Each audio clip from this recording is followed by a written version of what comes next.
Hello সবাইকে, কেমন আছো সবাই? তো আজকে খুব গরমের জন্য আমি একটা ড্রিঙ্ক বানাতে চলেছি।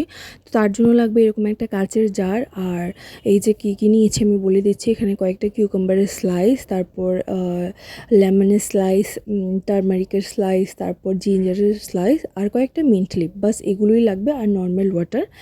এরপর হচ্ছে আমরা কাঁচের জারটা নিয়ে নেব, ভালো করে ধুয়ে ওখানে সবগুলো ইনগ্রেডিয়েন্টস একটা একটা করে দিয়ে দেব, যেগুলো আমরা স্লাইস করে কেটে রেখেছি। তো সেগুলো দিয়ে নর্মাল ওয়াটার দিয়ে ভালো করে আমরা মিক্স করে ফ্রিজে কিছুক্ষণ রেখে দেবো। কিছুক্ষণ বলতে এই যে 1 ঘন্টা মতো। এই ডিটক্স ওয়াটারটা কী করে, আমাদের স্কিনকে খুব ভালো রাখে, ইমিউন সিস্টেম বাড়ায়, তারপর আমাদের শরীরের যে পিএইচ লেভেল সেটাকেও ব্যালেন্স রাখে। আর সত্যি বলতে গরমের সময় এই ড্রিঙ্কটা খুবই ভালো, খুবই ভালো, খুব উপকারে আসে। আর আরেকটা হচ্ছে মোস্ট ইম্পর্টেন্টলি ওয়েট লসে আমাদের খুব সাহায্য করে। তো তোমরাও এটা ট্রাই করো, আশা করছি ভালো লাগবে তোমাদের।